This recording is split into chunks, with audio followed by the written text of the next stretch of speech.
विचार रखे हैं वह बहुत ही महत्वपूर्ण है। हम सभी देश की सीमाओं की रक्षा में दिन रात लगे हमारे वीर जवानों के साथ चट्टान की तरह खड़े हैं। उनकी वीरता, उनके कौशल, उनकी सूझबूझ पर देश अटूट विश्वास रखता है। इस सर्वदलीय बैठक के माध्यम से मैं शहीदों के परिवारों को भी ये विश्वास दिलाता हूं कि पूरा देश उनके साथ है, पूरा देश उन्हें नमन करता है। साथियों, पूर्वी लद्दाख में जो हुआ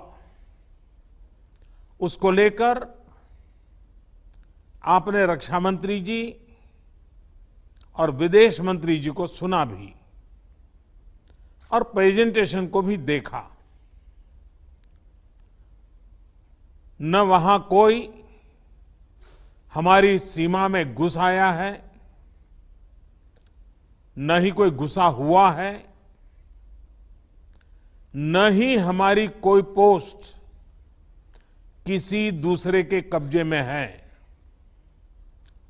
लद्दाख में हमारे 20 जाबाज शहीद हुए, लेकिन जिन्होंने भारत माता की तरफ आंख उठाकर देखा था, उन्हें वो सबक सिखा कर गए हैं।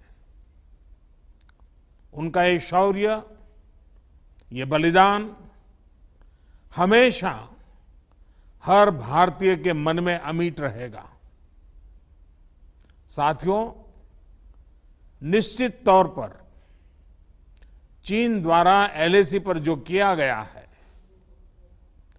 उससे पूरा देश आहत है, आक्रोशित है।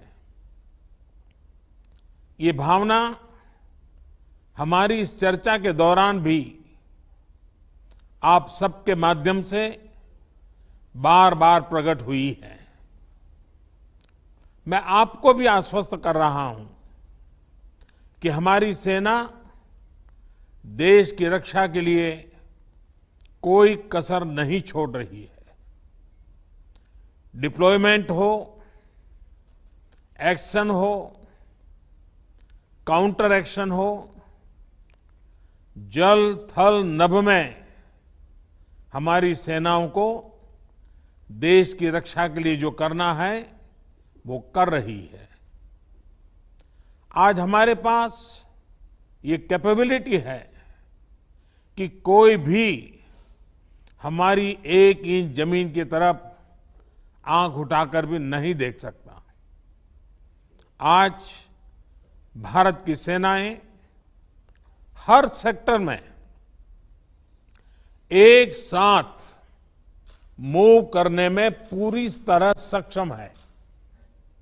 ऐसे में हमने जहां एक तरफ सेना को अपने स्तर पर उचित कदम उठाने की छूट दी है, वहीं दूसरी तरफ डिप्लोमेटिक माध्यमों से भी चीन को अपनी बात दो टूक स्पष्ट कर दी है। भारत पीस और फ्रेंडशिप चाहता है, लेकिन अपनी सॉवरेनिटी की रक्षा हमारे लिए सर्वोपरि है और आप सबने भी इसी भाव को प्रकट किया है। साथियों, बीते 5 वर्षों में देश ने अपनी सीमाओं को सुरक्षित करने के लिए बॉर्डर एरिया में इंफ्रास्ट्रक्चर डेवलपमेंट को प्राथमिकता दी है। हमारी सेनाओं की दूसरी आवश्यकताओं जैसे फाइटर प्लेन्स, आधुनिक हेलीकॉप्टर, मिसाइल डिफेंस सिस्टम आदि पर भी हमने बहुत बल दिया है। नए बने हुए इंफ्रास्ट्रक्चर की वजह से खासकर एलएसी में अब हमारी पेट्रोलिंग की कैपेसिटी भी बढ़ गई है। पेट्रोलिंग बढ़ने की वजह से अब सतर्कता बढ़ी है और एलएसी पर हो रही गतिविधियों के बारे में भी समय पर पता चल रहा है। जिन क्षेत्रों पर पहले बहुत नजर नहीं रहती थी, अब वहां भी हमारे जवान अच्छी तरह से मॉनिटर कर पा रहे हैं, रिस्पॉन्ड भी कर पा रहे हैं।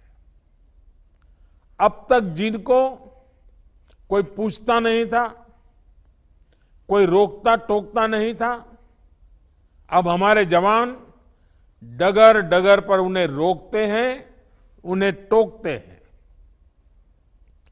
बेहतर हो रहे इंफ्रास्ट्रक्चर से एक मदद ये भी मिली है कि हमारे जवान जो उस कठिन परिस्थिति में वहां तैनात रहते हैं, उन्हें साजो सामान पहुंचाने में आसानी हुई है। साथियों, राष्ट्रहित, देशवासियों का हित हमेशा हम सभी की सर्वोच्च प्राथमिकता रही है। चाहे ट्रेड हो, कनेक्टिविटी हो, काउंटर टेररिज्म हो, भारत ने कभी किसी बाहरी दबाव को स्वीकार नहीं किया है।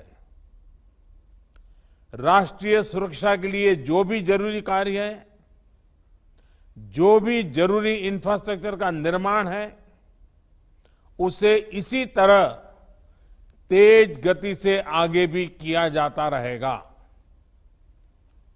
मैं आप सभी को, सभी राजनीतिक दलों को फिर से आश्वस्त करता हूं कि हमारी सेनाएं सीमाओं की रक्षा करने में पूरी तरह सक्षम है। हमने उन्हें यथोचित कार्रवाई के लिए पूरी छूट दी हुई है। आप सभी ने इस बैठक के लिए अपना समय दिया, अपने मूल्यवान सुझाव दिए। इसके लिए मैं सभी दलों का, आप सभी नेतृत्वगण का हृदय से बहुत बहुत आभार व्यक्त करता हूं और आपके सुझाव आगे की रणनीति में बहुत लाभकर्ता होंगे, ये मुझे पूरा विश्वास है। मैं फिर एक बार इस एकता का संदेश देने में आप जो बढ़ चढ़ करके आगे आए हैं, वे सेना का मोरल तो बढ़ाएगा, देश के लोगों की हिम्मत बढ़ाएगा, लेकिन दुनिया को भी जो संदेश जाना चाहिए वो पहुंचेगा। और इसलिए आज की मीटिंग में आपकी सकारात्मक भूमिका का बहुत मूल्य है, उसका बहुत ऐतिहासिक महत्व है।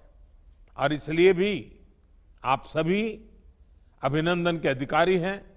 मैं फिर एक बार आप सबका धन्यवाद करता हूं। नमस्कार।